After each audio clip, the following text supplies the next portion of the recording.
climbeth to more Olympus top. Safe out of fortune shot it sits aloft.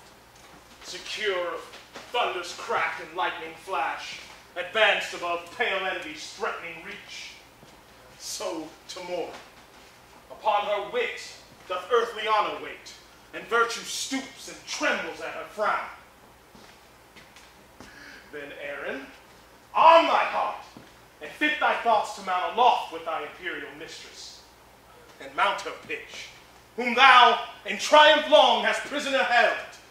Fettered in amorous chains I will be bright, and shine in pearl and gold to wait upon this new-made empress. To wait, said I, to wanton with this queen, this goddess, this Semiramis, this nymph, this siren that will charm Saturnine and see his ship wreck. Chiron! Oh, what a storm is this! Thy years once wit, thy wit once edge and manners to intrude where I am graced. And so may thou knowest, affected be. Demetrius, thou dost overween in all, and so in this, to bear me down, braves. 'Tis not the difference of a year or two makes me less gracious or thee more fortunate. I am as able, as fit as thou to serve and deserve my mistress's grace. But upon thee my sword should prove, and plead my passions for Lavinia's love. Clubs, clubs, these lovers will not keep the peace. Go to! Keep your laugh glued within your sheath until you know better how to handle it. Meanwhile, sir, with the little skill I have, full well shalt thou perceive how much I dare. Aye, boy, grow ye so brave! Why, how now, lords? Dare you draw and maintain such a quarrel openly? I would not for $1,000,000 of gold the cause were known to them it most concerns, nor would thy noble mother, who much more be dishonored in the court of Rome. For shame, put up! Not I, until I have sheathed my rapier in his bosom, and withal thrust these reproachful speeches down his throat, that he hath breathed in my dishonor here. For that I am prepared, and full resolved. Fly! Foul-spoken coward! Thunderous with thy tongue, and with thy weapon nothing darest perform. Away, I say! Now, by the gods that warlike Goths adore, this petty brattle will undo us all. Why, lords? And think you not how dangerous it is to jet upon the prince's right? What? Is Lavinia become so loose? Is Bassiana so degenerate that for her love such a quarrel may be broached without controlment, justice, or revenge? Beware, young lords, and should the empress know this discord's ground, the music would not plead. I care not. Knew she in all the world, I love Lavinia more than all the world. Youngling, learn to make some meaner choice. Lavinia is thine elder brother's hope. Why are ye mad? Or know ye not Romans? How furious and impatient they be, and cannot brook competitors in love. I tell you, lords, you do but plot your deaths by this device. Aaron, 1,000 deaths would I propose. To achieve her whom I love. Achieve her? How? Why dost thou say it so strange? She is a woman, therefore to be wooed. She is a woman, therefore to be won. She is Lavinia, therefore must be loved. Well then, it seems some certain snatch or so might serve your turns. Aye, so the turn were served. Aaron, thou hast hit it. Would you had hit it too? Then should we not be tired of this ado? Are you such fools to square for this? Would it offend you then if both should speak? Faith, not me. Nor me, so that I were first. For shame, be friends, and join for that you jar. 'Tis policy and stratagem must do that you effect, and I have found the path. The walks are wide and spacious, and many unfrequented plots there are, fitted by kind for rape and villainy. So, single you thither then this dainty doe, and strike her home by force, if not by words. This way, or not at all, stand you in hope. Come, come, our empress with her sacred wit.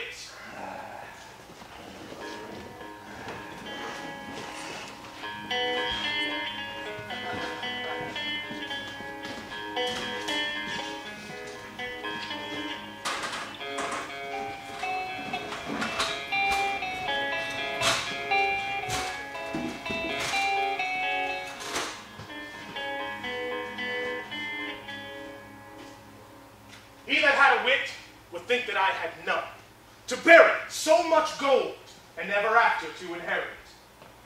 Let him that thinks of me so abjectly know, this gold must coin a stratagem, which, cunningly effected, will beget a very excellent piece of villainy.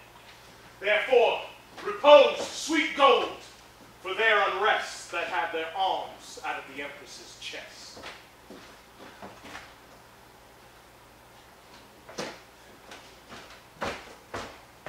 My lovely Aaron.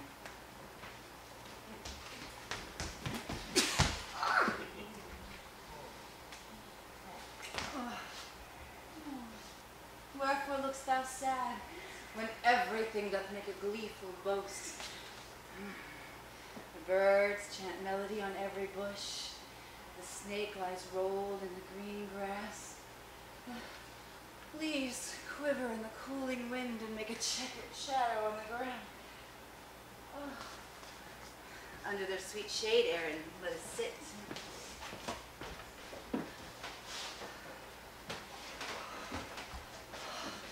And after conflict, each wreathe in each other's arms, our pastime fun. May we possess a golden slumber, or hounds and horns and sweet and melodious birds be unto us as the nurse's song of lullaby to bring her babies. Madam, though Venus govern your desires, Saturn is dominator over mine. What signifies my deadly standing eye, my silence and my cloudy melancholy? No, these are no venereal signs. Vengeance is in my heart. Death is in my hands. Blood and revenge are hammering in my head. Oh, hark tomorrow, empress of my soul, which never hopes more heaven than rests in thee. This is the day of doom for Bassianus. His Philomel must lose her tongue today. Thy sons make pillage of her chastity and wash their hands in Bassianus' blood. See thou this letter. Take it up, I pray thee. Give the king this fatal plotted scroll. Now, question me no more. We are spied. More sweeter to me than life. No more, great empress. Bassianus comes. Be cross with him, and I will fetch thy sons to back thy quarrels, whatsoe'er they be.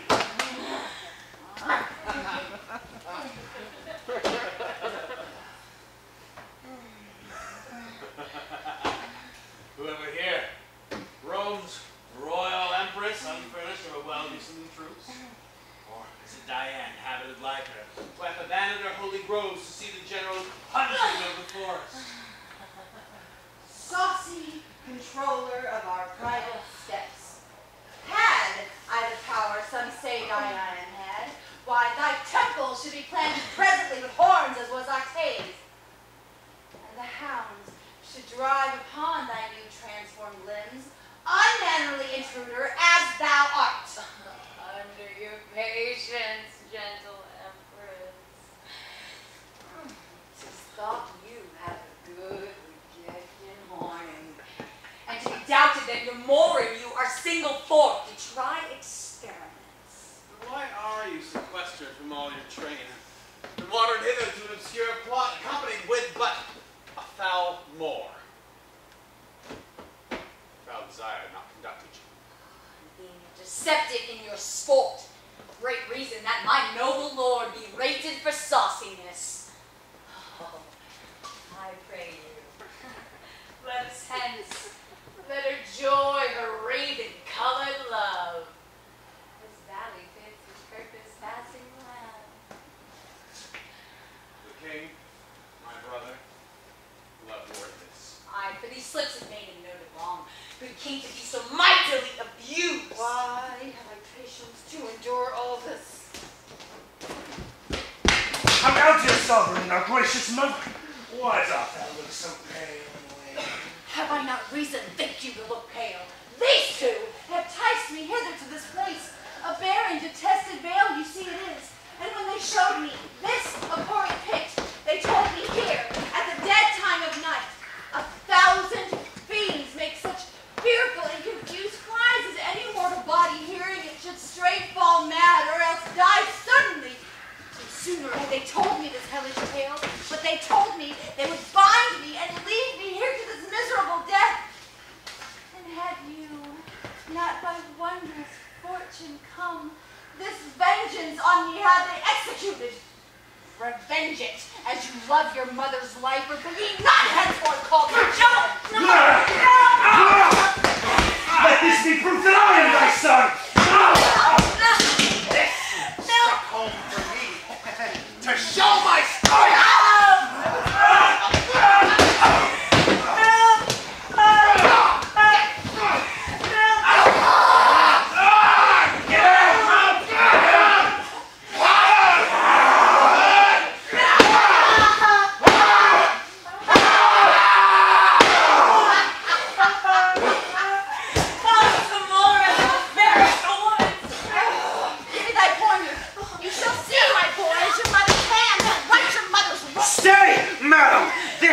More belongs to her. First thrash the corn, and then burn the straw. After this minion stood upon her chastity, stood upon her nuptials, in the pain hope that braves your mightiness. And shall she carry this to the grave? And if she would, I were a eunuch. Drag hence her husband's subsequent hole, and make his dead trump pillow of our lust. And when ye have the height of your desire, let not this wasp outlive as both the state. More for no need kiss thy nature, but I will not hear her speak. Away with her! Sweet lords, entreat her, heed me by the word. Stay, madam! Let her tears be your glory, or let your heart be to them, as unrelenting is flint to drought of rain. When do the tiger's young ones teach the dam? Oh, do not learn her wrath, she taught in thee. The milk thou suckest from her did turn to marble. Even at thy teeth I have the tyranny. And every mother breeds sons not alike. Do thou entreat her, show woman pity. What? Thou hast me prove myself a bastard. 'Tis true, the raven doth not have to lie. Oh, be to me my Lord, oh, say no. I'm with something pitiful. Not what this means, away with her. Oh, let me teach thee for my father's sake that gave thee life when Willie might have. Hast thou in person ne'er offended me, even for his sake and my pitiless? Remember, boys, how I poured forth tears in vain to save and betray your brother for the sacrifice, but fierce Andronicus would not relent. Therefore, away with her, and do unto her as you will. The worse of her, the better loved of me. O Tamora, would thine own hands kill me in this place? For 'tis not life I have begged so long. For I was slain when Foxianus died.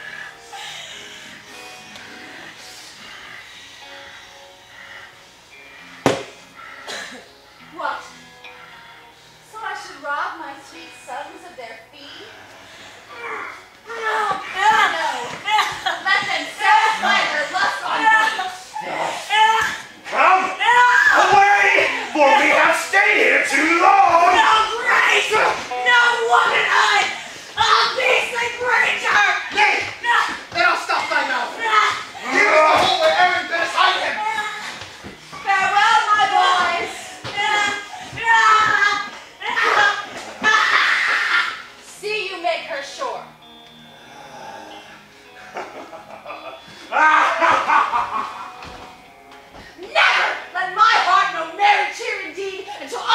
Andronicus be made away.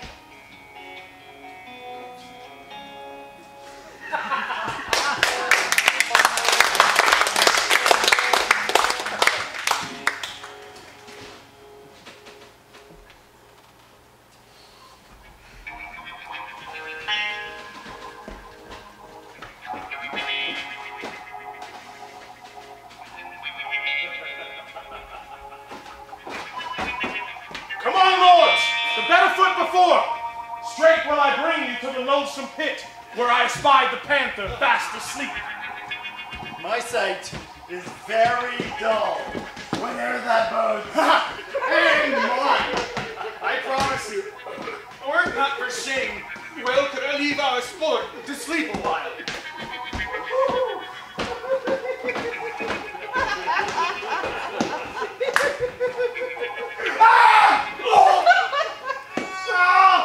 What?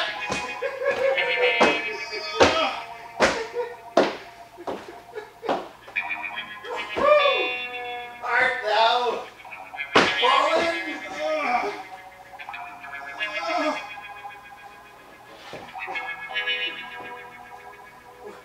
What is this?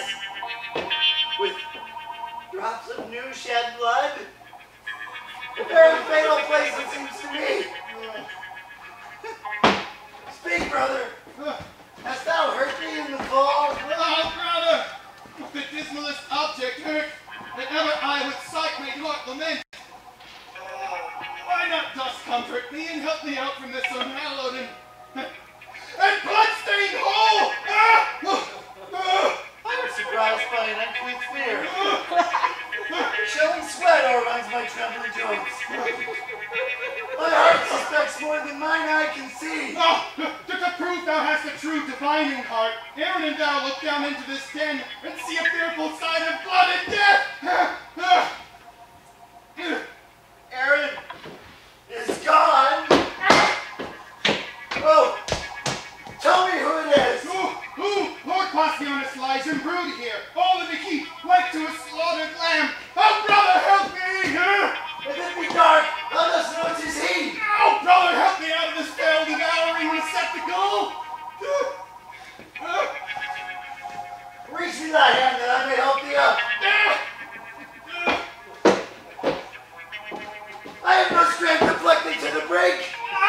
Nor I no strength to climb without thy help. I am once more. I will not listen again. I come to thee.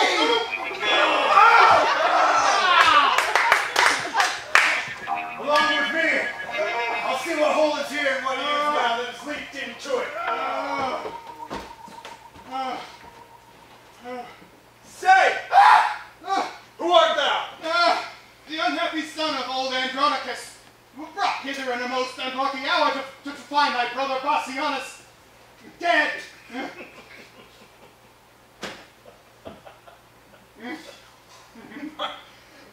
My brother dead. I know thou dost but jest. He and his lady both are at the lodge. 'Tis not an hour since I left them there. We know not where you left him all alive, but at the last, here we have found him dead.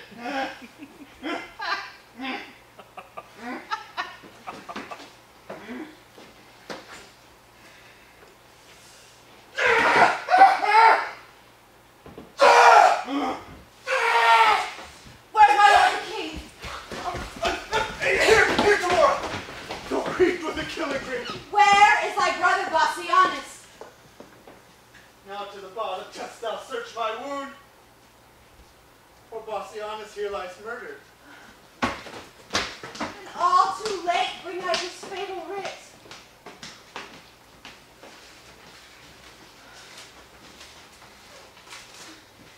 And if we miss to meet him handsomely, sweet huntsman Bassianus, 'tis we mean, do thou so much as dig the grave for him. Thou knowest our meaning. Look for thy reward at the mouth of where we decreed to bury Bassianus.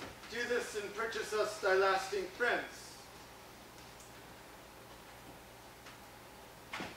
Tamora,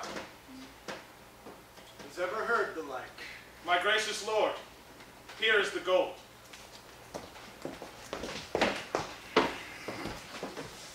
Two of thy whelps, fell cur of bloody kind, here have bereft my brother of his life. Drag them unto the prison. There let them bide till we have devised some never heard of torturing pain for them. How easily murder is discovered. I, Emperor, upon my feeble knee, I beg this boon, tears not lightly shed, that this fell fault of my accursed son's accursed, if the fault be proven in me. If it be proved! Thou seest it is apparent. Who found the letter? Tomorrow, was it you? Andronicus himself did take it up. I did, my lord. Here, let me be their bail. For by my father's reverend tomb, I swear, they will be ready at your highness's will and answer their suspicions with their lives. Thou shalt not bail them. Some bring the murdered body, some the murderers. But by my soul, were there a worse end than death, that end upon them should be executed. Andronicus, I will entreat the king. Fear not thy sons. They shall do well enough. Come, Lucius. Come! Stay not to talk with them.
And if thee had hands, thou could help knit the cord.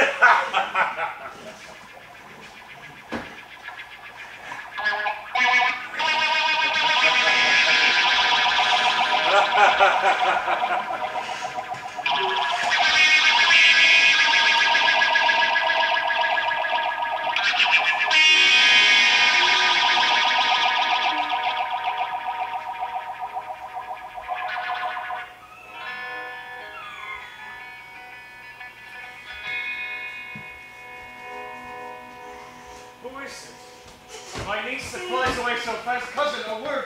Where is your husband?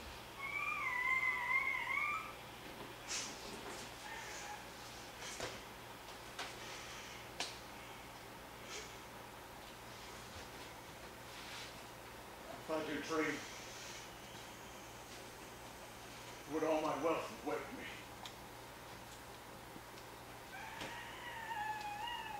If I do wake, some planet strike me down that I may slumber in eternal sleep. Speak, gentle niece.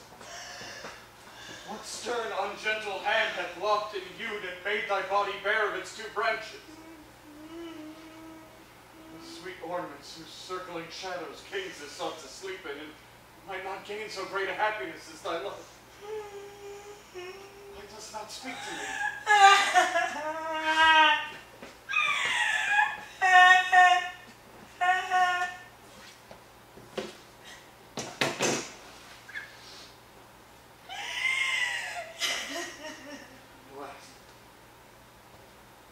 Crimson river of warm blood, like to a bubbling fountain stirred with wind doth rise and fall between her rosed lips,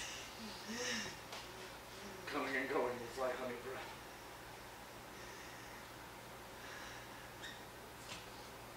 Surely, some fair use hath deflowered thee, lest he shouldst detect and cut thy tongue.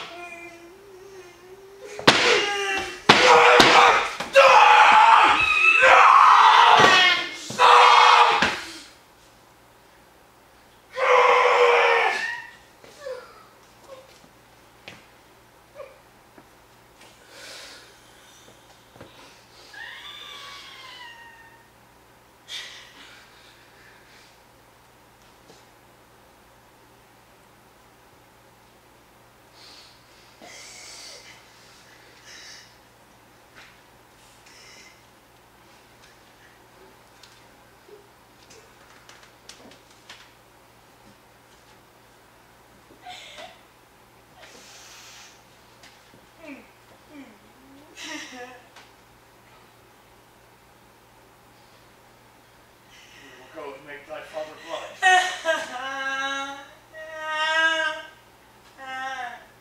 Surely such a sight would blind a father. 1 hour's storm will drown the fragrant mead, but will hold one's tears thy father's eyes. Do not crawl back.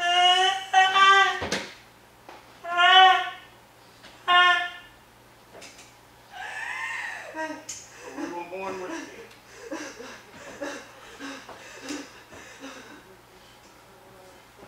Would that our mourning could ease thy misery.